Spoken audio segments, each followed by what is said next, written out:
வணக்கம். செவ்வாய் குருவோடு இணைந்திருந்தாலும் அல்லது குருவால் பார்க்கப்பட்டாலும் தோஷம் கிடையாது. செவ்வாய் வளர்பிறை சந்திரனோடு இணைந்திருந்தாலும் சந்திரனால் பார்க்கப்பட்டாலும் செவ்வாய் நிவர்த்தி. செவ்வாய் 2 இருந்தால் அது மேசம், விருச்சகம், மிதுனம், கன்னியாக அமைய பெற்றால் தோஷம் கிடையாது. நல்ல புரிந்து கொள்ளுங்கள். இந்த வீடியோவை முழுமையாக பாருங்கள். இந்த செவ்வாய் தோஷத்துக்கு உண்டான வீடியோ லென்த்தாக இருக்கிறதுனால உங்களுக்கு பாதியாக வீடியோ கிடைக்கும். சரிங்களா? இந்த செவ்வாய் 2 இருந்தால், அதாவது லக்னத்தில் இருந்து 2ஆம் இடத்தை கணக்கில் எடுத்துக்கொள்ள வேண்டும். அந்த 2ஆம் இடத்தில் செவ்வாய் இருந்தால் அந்த செவ்வாய் அமையக்கூடிய வீடு மேசம், விருச்சகம், மிதுனம், கன்னியாக பாவமாக இருந்தால் தோஷம் கிடையாது. செவ்வாய் 4ல் இருப்பது, செவ்வாய் 4ஆம் இடத்தில் இருப்பது, அது அந்த செவ்வாய் ஆட்சி உச்சம் பெற்றாலும், ஆட்சி பெற்ற வீடாக இருந்தாலும் சரி, உச்ச வீடாக இருந்தாலும் சரி, அல்லது சுக்கிரன் வீடாக இருந்தாலும் சரி, தோஷம் கிடையாது.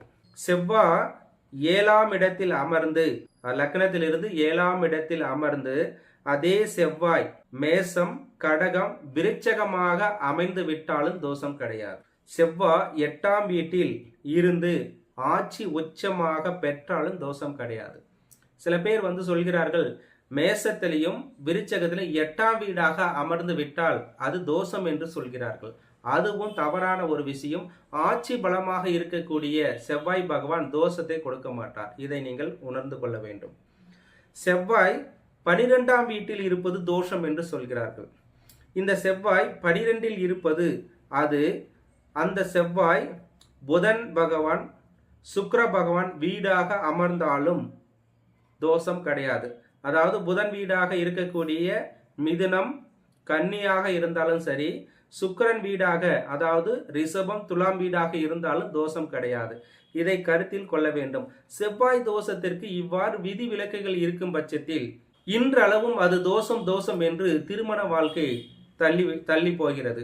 ஆனால் கிரக கொடுப்பனையால் தோஷம் என்பது கிடையாது. அந்த கிரகத்தை நல்ல வழிபாடு செய்தாலும் சரி, அதற்கு நிவர்த்தி எடுத்துக்கொண்டாலும் சரி, குலதெய்வ வழிபாடு அனுதினம் வேண்டுங்கள்.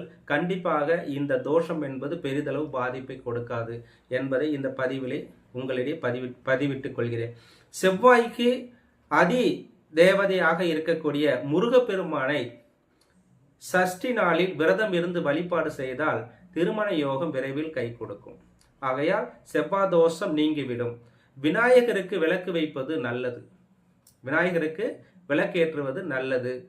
அதேபோல் துர்க்கை அம்மனை வழிபாடு செய்யலாம். சரிங்களா? நன்றி. அடுத்த பதிவில் இன்னொரு பதிவை பார்ப்போம்.